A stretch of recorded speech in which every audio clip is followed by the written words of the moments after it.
ሰላም ውድ ቤተሰቦቻችን እንደምን ሰንብታችኋል? ከሼልፍ ላይ የተሰኘው ፕሮግራማችን ተጀምሯል። አለምሰገድ አበበ ነኝ።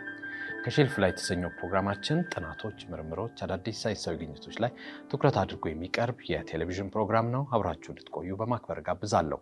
ይህንን ፕሮግራም እንድናዘጋጅ አህሪ ወይም አርማወር ሃንሰን የምርምር ኢንስቲትዩት ትልቁን አስተዋጽኦ አድርጎልናል። ከልብ አድርገን እናመሰግናለን። ዛሬ በፕሮግራማችን ይዘነው የመጣነው ርዕሰ ጉዳይ አህሪ በማስተባበር የሰራው ሰፊ ጥናትን በተመለከተ ነው። ይሄ ጥናት ቲቢ ጂን ወይም ደግሞ የቲቢ ባክቴሪያን ጂን የማጥናት ስራን ተካሂዶ ነበር። አህሪ ነው ያስተባበረው። የተሳተፉ ሀገራት አሉ ከኢትዮጵያ ጀምሮ ኬንያ፣ ካሜሩን፣ ሱዳን እና ኤሪትሪያ ናቸው። እነዚህ ሀገራት ተሳትፈው ነው እንግዲህ ይሄ ጥናት የተሰራው። በዚህ ጥናት ዙሪያ መነጋገሪያ መድረክ ተዘጋጅቶ ነበር። ጥናቱ እንዴት ተጠና? ያስጠኑት ሰዎች ደግሞ ምን አይነት ውጤትን አመጡ? እንደ አህሪ ምርምሩን እንደሚመራ ተቋም ምን ውጤት ተገኘ ለአፍሪካና ለአፍሪካውያን የሚል ሐሳብን ነው እንግዲህ የመወያያ መድረክ የነበረው። የተለያዩ ሐሳቦችን ከተለያዩ ተመራማሪዎችና ሐሳቡን ከመሩ ባለሙያዎች ጋር ቆይታ አድርገናል። አብራችሁ እንድትቆዩ በማክበር ጋብዛለሁ።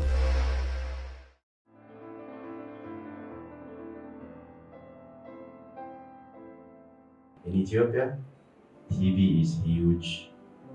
ቲቢ በኢትዮጵያ ትልቁ የጤና ተግዳሮት ነው። ከዓለም አቀፉም አንፃር ትልቁ ጫና ያለው እዚህ ነው። መድኃኒት የተላመደ የቲቢ ባክቴሪያ ትልቁ ችግር ይሄ ነው። ጤና ሚኒስቴር በቅርቡ የ7 ዓመታት እቅድ ይዞ ይህንን ችግር ለመፍታት ጉዞ ጀምሯል። የአህሪ ተመራማሪዎችና ዩኒቨርሲቲዎች በቲቢ ጂን ላይ የማጥናት ሥራ ጀምረዋል። አርኪ ውጤትም እያሳዩ ናቸው። ቲቢ ጂን ማለት አንድ ትልቅ ፕሮጀክት ነው። ከተጀመረ 5 ዓመት ሆኖታል። ቲቢ ወይም ደግሞ የሳምባ ህመምን የሚያመጣው የቲቢ ህመምን የሚያመጣው ባክቴሪያ ላይ የተመሰረተ የጄኔቲክስ ጥናት ነው። ጄኔቲክስ ማለት የዘረመል ትንተና፣ ይሄንን መደርደር፣ ሲኩዌንስ ማድረግ፣ እሱን መተንተን ያካተተ ትልቅ ስራ ነው። ይሄ ስራ እንግሊዝ ሀገር ዌልካም ትረስት በሚባል የጤና ምርምር ላይ ገንዘብ በሚሰጥ የተደገፈ ሲሆን አፍሪካ ውስጥ ደግሞ የአገራት በጄኔቲክስ ጥናት ላይ ያላቸው ውስንነት በመረዳት ተሳታፊነታቸውን ለማሻሻል H3 አፍሪካ የሚባል ተነሳሽነት ቀደም ብሎ ነበረ። ስለዚህ በዛ ማዕቀፍ ውስጥ የተገኘ ትልቅ ድጋፍ ነው። ይሄ ደግሞ በውድድር የመጣ ነው። ጂኖሚክስ ሲተነተን ምን ለማለት ነው? እያንዳንዱ ህይወት ያለው ነገር በህይወት መቆየት እንዲችል ወይም የህይወት ስራዎችን መስራት እንዲችል የሚያስፈልገው መረጃ ዲኤንኤ ወይም በአማርኛ ዘረመል ውስጥ ተጽፎ ነው ያለው። ስለዚህ በእያንዳንዱ ኦርጋኒዝም ውስጥ ያለውን ሙሉ ዲኤንኤ ስናስብ ጂኖሚክስ ብለን እንጠራዋለን። ጂኖሚክስ የሚለው ቃል ለምሳሌ እኔ አይኔ እንዲያይ የሚያስፈልጉ ጂኖች አሉ። ግን አይኔ እንዲያይ ብቻ ሳይሆን ሙሉ ሰውነት የፋንክሽን እንዲያደርግ የሚያስፈልጉት ጂኖች በሙሉ አንድ ላይ ሲጠቃለሉ ጂኖም ብለን እንጠራናቸው ጂኖሚክስ እንላለን። ስለዚህ በአጭሩ ጂኖሚክስ ማለት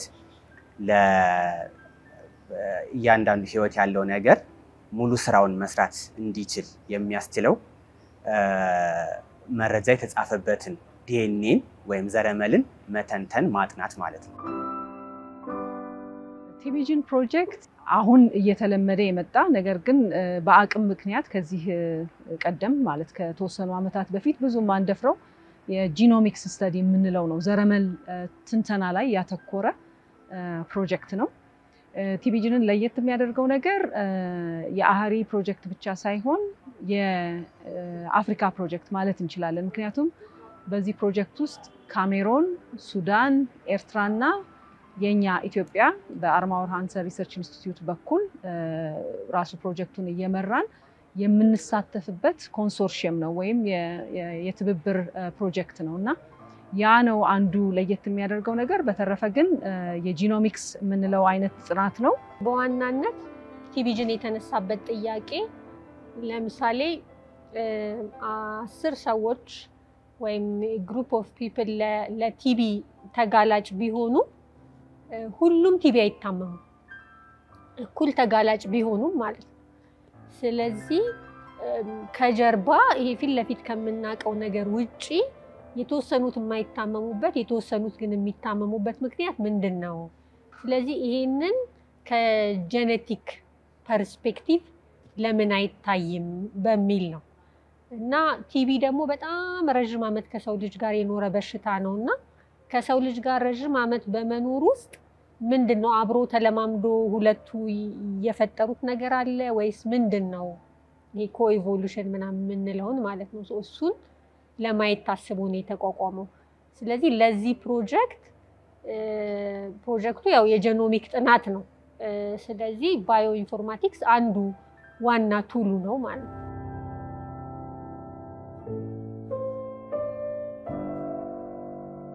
የሚያተኩረው የሰው ዘረመልንና የቲቢ በሽታ አምጪ የሆነውን የማይኮባክቴሪየም ቱበርኩሎሲስ ዘረመልን አብሮ የሚያጠና ማለት ነው። ናሙናዎቹን የምንወስደው ከአንድ ታማሚ ነው ከታማሚዎች ነው።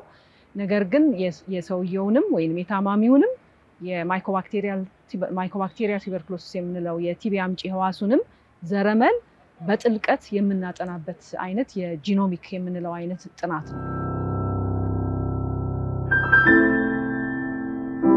ኢትዮጵያን ጨምሮ ሌሎች 3 ሀገራት በዚህ ውስጥ ተካተዋል። ካሜሮን በምዕራብ አፍሪካ በኩል ምክንያቱም እንግዲህ ኢትዮጵያ የሰው ዘር መገኛ ነች። ደግሞ የሰው ዘር ወደ ዓለም ሲሰራጭ የሄደው ወደ ምዕራብ አፍሪካ ነው ተብሎ የሚታሰበው። ስለዚህ ይሄንንም ለማገናኘት ተሞክሯል። እነዚህ ሀገራት ውስጥ እንደዚህ አይነት ጥናት መጀመር ማካሄድ በራስ አቅም የተወሰኑ የጄኖሚክ ስራዎችን አገር ውስጥ መስራት የሚለው ነገር በሙሉ ከሳይንቲፊክ ወይም ሳይንሳዊ ከምንለው ዓላማ በተጨማሪ ተጨማሪ ዓላማ ነው። ምክንያቱም የውስጥ አቅም መገንባት የሚል አንድ ትልቅ ኦብጀክቲቭ ይዘን የዓላማ ይዘን ነበርና በመጀመሪያ እያሳካን የመጣ ነው። በዚህ ፕሮሰስ ውስጥ በዚህ ሂደት ውስጥ እሱን ነው። የተለያየ ሀገራት መሳተፋቸው ጥቅሙ ምንድነው? እንደምንኖርበት አካባቢ በመልክዓ ምድሩ ምክንያት ይሆናል። በተለያየ ምክንያት የተወሰነ ልዩነቶች ይኖሩናል። ለምሳሌ ኢትዮጵያ አንድ ሀገር ነች፣ ሱዳን ሌላ ሀገር ነች፣ ካሜሮን ሌላ ሀገር ነች፣ ኤርትራም ሌላ ሀገር ነች። ብዙም ያመሳሰለን ነገር እንደሚኖር ሁሉ ግን የሚያለያይ ነገርም አለ። እንደገና ደግሞ ኢትዮጵያን ደግሞ ስናይ በኢትዮጵያም ሞቃታማ አካባቢ ያሉ ሰዎች አሉ፣ ሃይላንድ ላይ የሚኖሩ ሰዎች አሉ። ስለዚህ እያንዳንዳቸው የተወሰነ ልዩነት አላቸው። እንዳላቸው ልዩነት እነሱን የሚያጠቃው የቲቢ አይነትም ይለያያል። ስለዚህ በተቻለ መጠን ስብጥሩ የተሰባጠረ እንዲሆን አድርገን ከኢትዮጵያም ከተለያየ ቦታ ከሱዳንም ከካሜሮን ከኤርትራም ከእንደዛው ከተለያየ ቦታ ናሙና ወስደን ያንን ናሙና በተመሳሳይ መንገድ ኤክስትራክሽን እና ሲኩዌንሲንግ ከሰራን በኋላ ካላቸው ቦታ አንፃር ወይም ከሚኖርበት አካባቢ አንፃር እና እነሱን ከሚያጠቃው የቲቢ አይነት አንፃር ያለውን ሪሌሽን ለማየት ነው የተሞከረው። አብዛኛው ነገር እንግዲህ እዛ ጋር ለመድረስ ባለው መንገድ ውስጥ ነው የታለፈው። ስለዚህ ከዚህ ሁሉ አገር ከኢትዮጵያ በሙሉ ከሌሎቹም ሀገሮች የመጀመሪያው ብዙ ጊዜ የፈጀው ያው ሳምፕሉን መሰብሰብ ነው። ከዛ ሳምፕሉ ደግሞ መጥቶ ላብራቶሪ ውስጥ ብዙ ስራ ይሰራል። ከዛ ነው ሲኮንስ የሚደረገው ማለት ነው። ከዛ ደግሞ አሁን እኛ ፓርሻሊ የሰራ ነው የሚቀጥለው አናላይዝ አድርጎ ያንን ከዛ የሚመጣውን አውትፑት ማውጣት ነው።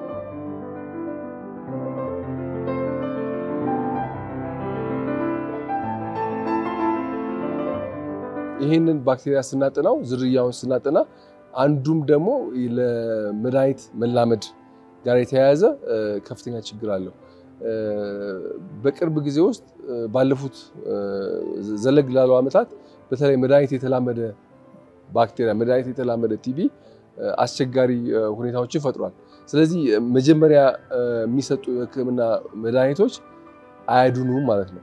ስለዚህ እንደዛ ካልሆነ በመጀመሪያ ደረጃ በሚሰጡ መድኃኒቶች ካልዳነ ሁለተኛ ደረጃ የሚሰጡ መድኃኒቶች አሉ። ስለዚህ እነዚህ ምን ማለት ነው? መድኃኒት የተላመደ ቲቢ ማለት ነው። ስለዚህ ይህ መድኃኒት የተላመደ ቲቢ በተለያየ ምክንያት ሊመጣ ይችላል። አንደኛ መድኃኒቱን ወስደው ሰዎች በበቂ ሁኔታ ካልተጠቀሙበትና ካልጨረሱት ያ ባክቴሪያ የመላመድ ባህሪ ይኖረዋል። ስለዚህ ይሄ ለሕክምናው አስቸጋሪ ሁኔታ ይፈጥራል። ሌሎቹም ከሰው ጋር የተያያዘ ከባክቴሪያው ጋር የተያያዘ ከኢንቫይሮንመንት ጋር የተያያዙ ብዙ ፋክተሮች ወይም ደግሞ ለዚህ አስተዋጽኦ የሚያደርጉ ነገሮች አሉና የበሽታውን የህመሙን ውጤት የሚወስኑ። ስለዚህ የቲቢጀን ጥናት ሌሎች ከምናደርጋቸው ጥናቶች ዝርያውን ከማጥናትና ስለ ባክቴሪያው የበለጠ ማወቅና መመርመሪያ መሳሪያዎቹን ህክምናውን እና አሁን የክትባት ስራዎች እየተሰሩ ነው። ለረጅም ጊዜ የቲቢ ክትባት ምርምር በዓለም አቀፍ ደረጃ እየተሰራ ነው ያለው። አሃሪም የተወሰነ ጥናት አድርገናል ለቫክሲኑ አስተዋጽኦ የሚያደርጉ ነገሮች። ስለዚህ ይሄ ሁሉ ወደ ውጤት እንዲሄድ እንደዚህ አይነት ጠለቅ ያሉ በተለይ ከፍተኛ የጤና ችግር ያለባቸው ከፍተኛ የቲቢ ስርጭት ባለባቸው እንደ ኢትዮጵያ ሀገራት ያሉ ሀገራት ውስጥ እንደዚህ አይነት ጥናት ዘለግ ያለ ጠለቅ ያለ ጥናት ማድረግ ወደ የሚቀጥለው የመከላከል ስራ በተለይ ቫክሲንን የሚያወጣት ስራ የሚመራ ነው የሚል እምነት አለ። ዓላማው ምንድነው? ቲቢ እንደምታውቁት ብዙ ሰዎችን ያጠቃል። ግን ለበሽታው ወይም ደግሞ ለባክቴሪያው ተጋልጠው ከነበሩ ሰዎች ውስጥ 5 እስከ 10% የሚሆኑት ብቻ ናቸው የምናየውን አይነት የቲቢ በሽታ ወደ ቲቢ በሽታ አድጎ የቲቢ በሽተኞች ተብለው ወይም ህመምተኞች ተብለው የምናያቸው 5 እስከ 10% ብቻ ናቸው። ስለዚህ ለምን የሚለውን ጥያቄ ለመመለስ በጥልቀት ያለው የዘረመል ትንተና ያለበት ጥናት ስለሚያስፈልግ በዛ እሳቤ የተወጠነ እና ላለፉት 5 ዓመታት ሲካሄድ የነበረ ጥናት ነው። ያው እንደሚታወቀው ቲቢ በኢትዮጵያ ውስጥ ካሉ ገዳይ በሽታዎች ውስጥ አንደኛው ነው። ግን ይሄ ገዳይ በሽታ ለሁሉም ሰው አንድ አይነት አይደለም። ለምሳሌ አንዳንድ ሰዎች በጣም ይጠቃሉ፣ አንዳንዶች ደግሞ የነሱን ያክል ላይጠቁ ይችላሉ። ስለዚህ ይሄ ልዩነት ከየት መጣ ብለን ስናይ አንደኛ ራሱ ቲቢ የሚባለው ባክቴሪያ በውስጡ የተለያየ አይነት ዘረመል ወይም ዲኤንኤ ያለው ይሆናል። ስለዚህ በቲቢው መለያየት ምክንያት የሚመጣ ልዩነት ይኖራል። ሁለተኛ ደግሞ ራሱ ሰው አንዳችን ከአንዳችን ያለን ዘረመል በተወሰነ መልክ ስለሚለያይ ያ ልዩነት የፈጠረው አንዳችንን በጣም ተጋላጭ አንዳችንን ደግሞ ተቋቋሚ ሊያደርገን ይችላል። ስለዚህ የዚህ ጥናት ዋና ዓላማ በቲቢ እና በሰው መካከል ምን አይነት መስተጋብር ኖሮ ነው አሁን የምናየውን የህመም ውጤት የምናየው። አንዳንዶች ቶሎ ብዙ የማይጠቁበት አንዳንዶች ደግሞ የበለጠ የሚጠቁበት ምክንያት ምንድነው የሚለውን ማጥናት ነው። ወጣት ተማሪና ተመራማሪዎች በባዮ ኢንፎርማቲቭ እና በጄኖሚክስ በሚባሉ የሳይንስ ዘርፎች እንዲሰለጥኑ ማድረግ አንዱ የቲቢጅን ፕሮጀክት ዓላማ ነው። መጀመሪያ ይሄን ፕሮጀክት ስንጀምር ባዮ ኢንፎርማቲክስ ሙያ ያለው ሰው በሀገራችን ውስጥ አይደለም፣ በአፍሪካ አይደለም፣ በዓለም ላይ በጣም ጥቂት ናቸው። ስለዚህ ማስታወቂያ ያወጣን መጀመሪያ ከዓለም አቀፍ ገበያ ቀጥረን ለማምጣት ነበር ሙከራ ያደረግነው። ይሄ ነገር በዓለም አቀፍ እጥረት ስላለ አልተሳካልንም። የተወሰኑ ሰዎች አመለክቱ አጣራ ባሏችን ቀረ። ስለዚህ ምንድነው የተወሰደው አማራጭ? እዚህ ያሉን ልጆች ብናበቃቸው እነሱ ላይ ብንሰራ የሚለውን ተጀመረ። አሁን ጥሩ ባዮ ኢንፎርማቲክሶች ሰልጥነዋል በዚሁ ስራ። ስለዚህ ምን ማለት ነው? ለሚቀጥለው ስራ ያዘጋጀናል። ለሚቀጥለው ይሄንኑ ልምድ ወደ ተመሳሳይ ተቋማት አሁን ለምሳሌ ከህብረተሰብ ጤና ኢንስቲትዩት ጋር ይሄንን ቴክኖሎጂ ይሄንን ልምድ በጋራ እየሰራንበት ነው ያለው። ይሄንን ማስተላለፍ ይችላል። ፕሮጀክቱን ጆይን አድርገው የነበሩ የፒኤችዲ ተማሪዎች፣ የማስተርስ ተማሪዎች፣ ተመራማሪዎቻችን የትኛውም ሀገር ላይ ያሉት በሙሉ አሁን ይሄንን ዘረመል የለየነውን ዘረመል ትንተና ወይም ባዮኢንፎርማቲክስ የሚባለውን ቱል ብዙዎቹ እንዲሰለጥኑ ተደርጎ እዛ ላይ አሁን ፒኤችዲ ተማሪዎቹ ምንድነው አዲስ ነገር እያገኘን ያለ ነው ከመድኃኒት ከመቋቋም አንፃር አሁን ከምናየው የመድኃኒት የተቋቋመ ባክቴሪያ የተለየ ፓተርን ያለው እናያለን ወይ የሚለውን አናሊሲስ አሁን በራሳቸው አቅም እዚሁ ሀገር ውስጥ ሆኖ እየተሰራ ነው ማለት ነው። ይሄንን አቅም ካሜሮንም ላይ እንዲኖር ኤርትራም ላይ እንዲኖር አድርገናል ማለት ነው። ስለዚህ አንዱ ትልቅ ዓላማ ብለን የያዝነው አቅም መገንባት ስለነበረ ያንን አሳክተናል። ግን በቅቷል ማለት አይደለም። የሚቀጥል ነገር ነው። ጀምረናል፣ የሚቀጥል ነገር ነው።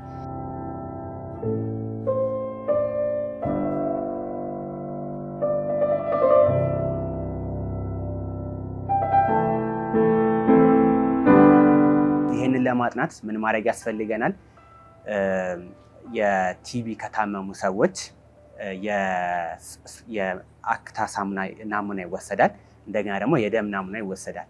ከአክታው ቲቢውን በላብራቶሪ ውስጥ እናሳድጋለን፣ ካልቸር እናደርጋለን። ከዛ ያንን ቲቢ ከውስጥ ያለውን ዘረመል ዲኤንኤውን እናወጣለን። ያወጣነውን ዲኤንኤ ሲኩዌንስ እናደርጋለን። ሲኩዌንስ ስናደርግ ያ ቲቢ ምን አይነት ዘረመል እንዳለው ማወቅ እንችላለን ማለት ነው። ለምሳሌ ቀላል ምሳሌ ለመጥቀስ ሊኔጅ 7 የሚባል አለ፣ ሊኔጅ 4 የሚባል አለ። ስለዚህ የትኛው እንደሆነ ማወቅ እንችላለን። በተመሳሳይ መልክ ከሰውም ከወሰድነው ደም ዲኤንኤ ኤክስትራክት እናደርጋለን። ያንን ዲኤንኤ ሲኩዌንስ አድርገን የምናገኘው ደግሞ ስለዛ ሰው የዲኤንኤ መረጃ ይነግረናል። ከዛ ሁለቱ ያገኘናቸው መረጃዎች ምን አይነት ሪሌሽን ኖሯቸው ነው የምናየውን በውጭ የምናየውን ውጤት ያመጡት የሚለውን ጥናት ማጥናት ነው ማለት ነው። ስለዚህ በዚህ ስራ ውስጥ በአብዛኛው እኛ ስናደርግ የነበረው ከቲቢው ዲኤንኤውን አውጥቶ ሲኩዌንስ ማድረግ፣ ከሰዎችም ዲኤንኤውን አውጥቶ ሲኩዌንስ ማድረግ ነበር። ሲኩዌንስ ተደረገ ማለት የባክቴሪያውም የሰውም ዲኤንኤ ሲኩዌንስ ይደረጋል። ስለዚህ በባክቴሪያ ውስጥ ስሩ ታይም የመጡ ለውጦችን አሁን ባክቴሪያው ያለበትን ሁኔታ ስለዚህ ከጄኖሚክ አንፃር ያንን ሁሉ ነገር ተንትነን እናያለን ማለት ነው። ዳይቨርሲቲውን በየሀገሩ ያለውን ለውጡን ሁሉንም ነገር በሰውም በኩል እንደዛው። ከዛ ግን ሁለቱ ደግሞ አብሮ በመኖራቸው በጋራ የተፈጠረ ነገር አለ ወይ የሚለውን ደግሞ እንመለከታለን። ያንን ማወቅ ምን ይጠቅማል? ያንን ታርጌት አድርጎ ለሚሰሩ የክትባት የመድኃኒት የመሳሰሉ ነገሮች ይጠቅማል።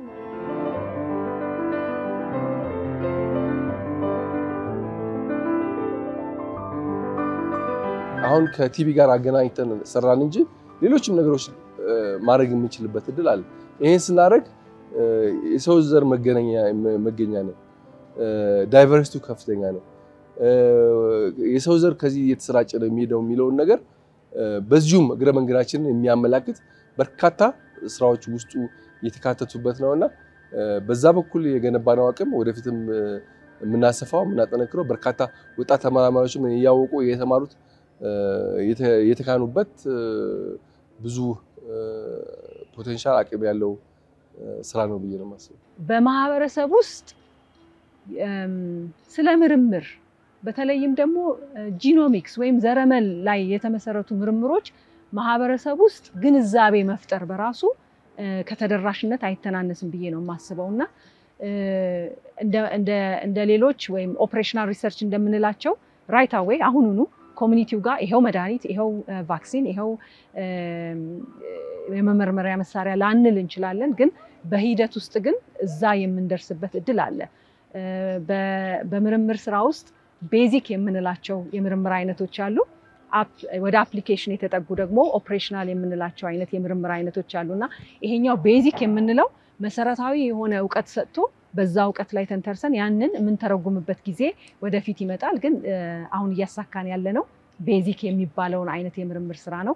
ሩቅ ባይሆንም ግን ለኮሚኒቲው ወይም ለማህበረሰቡ የምናደርሰው ነገር ይኖራል ተስፋ አደርጋለሁ።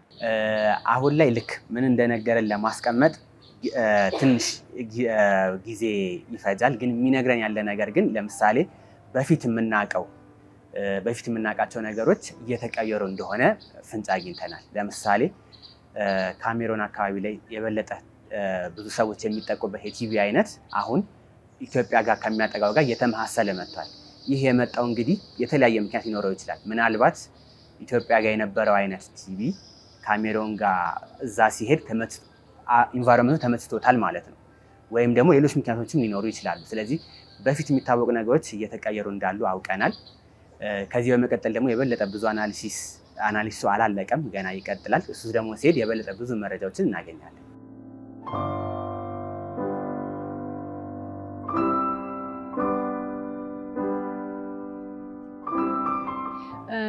በቲቢ በሽታ ያለው ተግዳሮት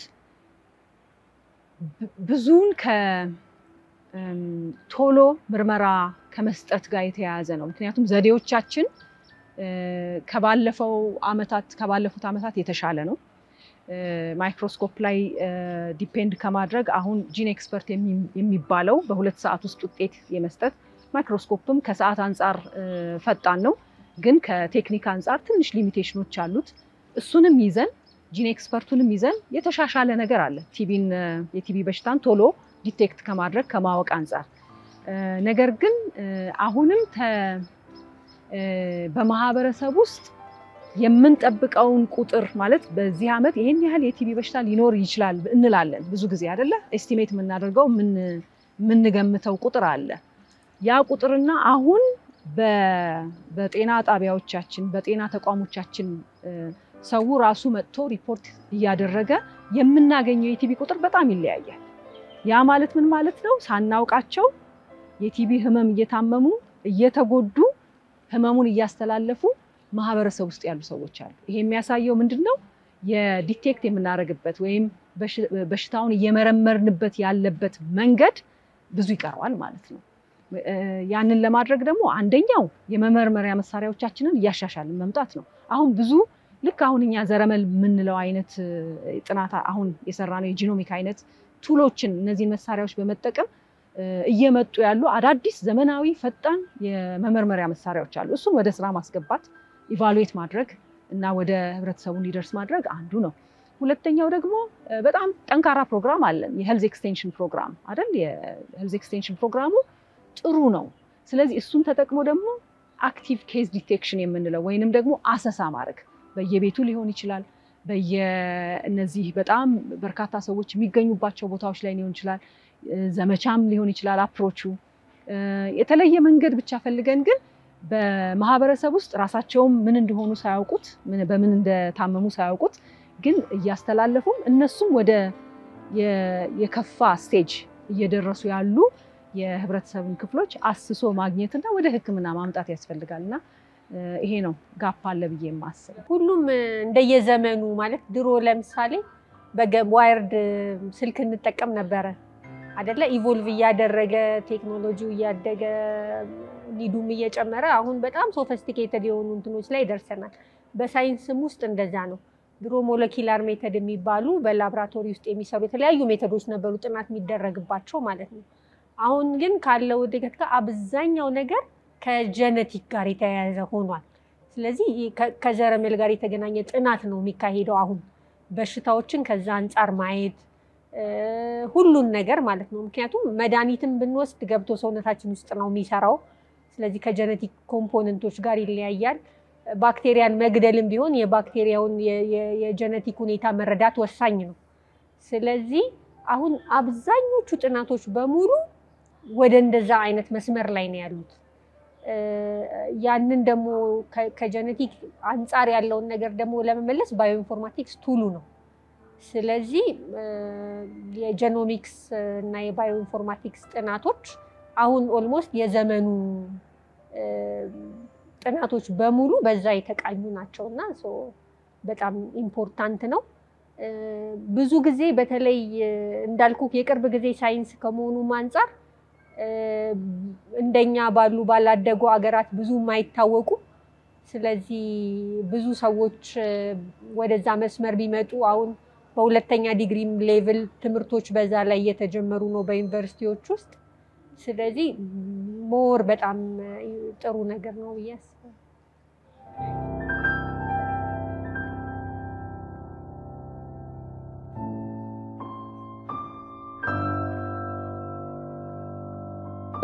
የባክቴሪያውን ዘረመል መተንተን መስራት እዚሁ ይችላል አሁን የውስጥ አልቻለም የሰውን አልቻለም ግን አልደረስንም ወደዛ ግን እየሄድን ያለነው ስለዚህ መንገዱ ተጠርጓል በዚሁ እግረ መንገዳችን ደግሞ ኢንፍራስትራክቸሩን ይሄንን ፋሲሊቲው ተገንብቷል አለ መጠቀም ይችላል ይሄንን ስራ ይሄንን ፋሲሊቲ ይሄንን ተቋም ለሳርስኮቭ በዛ ወቅት ዝርያውን ለማጥፋት ተጠቅመንበታል ለወባ እየተጠቀምንበት ነው ያለው ሌሎችም በሽታ ለሚያመጡ ነገሮች ይሄንን የዘረመል ትንተናና ለምርምር ስራ አስተዋጽኦ ማድረግ ከዛ በኋላ ለጤና ስርዓቱ ግብአት እንዲሆን ማድረግ ተከታታይ ስራዎች እየተሰሩ ነው ስለዚህ ምላሽ መስጠት መንገዱን ጀምረናል አቅሙን ገንብተናል ኢንፍራስትራክቸሩ አለ ሰዎች ሰልጥናል በበቂ ሁኔታ እየሰለጡ ነው ያለው ስለዚህ እስካሁን በ5 አመት የተገነባው ትልቅ ስራ ነው ካህሪ እንግዲህ እንደ ቲቢጂን ፕሮጀክት እንቀጥላለን እንዳያችሁት አሁን ገንዘብ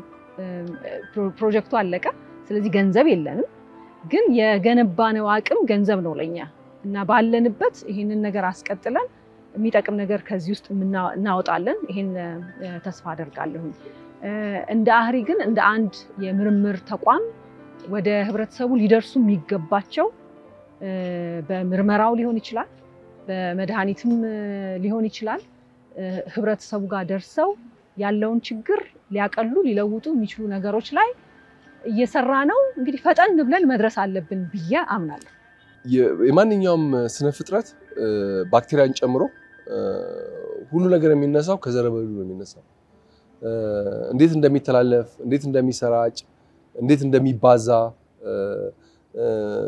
እንዴት ብንጠቀም ለመመሪያ መሳሪያ እንደምንጠቀምበት እንዴት ብናረግ ለህክምናው እንደሚያደርግ ይሄ ሁሉ መረጃ ይሰጣል ስለዚህ እስካሁን የሚታወቅበት ደረጃ አለ አላለቀም ብዙ ስራዎች አሉ ይሄ ቴክኖሎጂ ከማምጣታችን በፊት ይሄ ስራ የሚሰራው በምዕራባዊ ዓለም ብቻ ስለነበረ በምዕራቡ ዓለም ብቻ የተወሰነ ዕውቀት ነበር አሁን ይሄንን ማድረግ አቅም አግኝተናል ይሄን መረዳት ይችላል ዘረበል መተንተን ማለት እነዚህ ሁሉ ተከታታይ ስራዎችን ለመስራት መንገዱ ተጠርጓል መንገዱ ተከፍቷል ማለት ነው ስለዚህ እስካሁን ባሉት በተገኙት መረጃዎች ላይ ተመስርቶ ሌሎች ስራዎች መስራት ይችላል ወይም ደግሞ በተተነተነው ውስጥ ድጋሜ ደግሞ ሌሎች ጥናቶችን በማድረግ አዳዲስ መረጃዎችን ማውጣት አቅም ነው የሚሰጠንና በዛ በኩል ካየነው አሁን የከፈተው መንገድ በጣም ሰፊ ነው ብዬ ነው ማስበው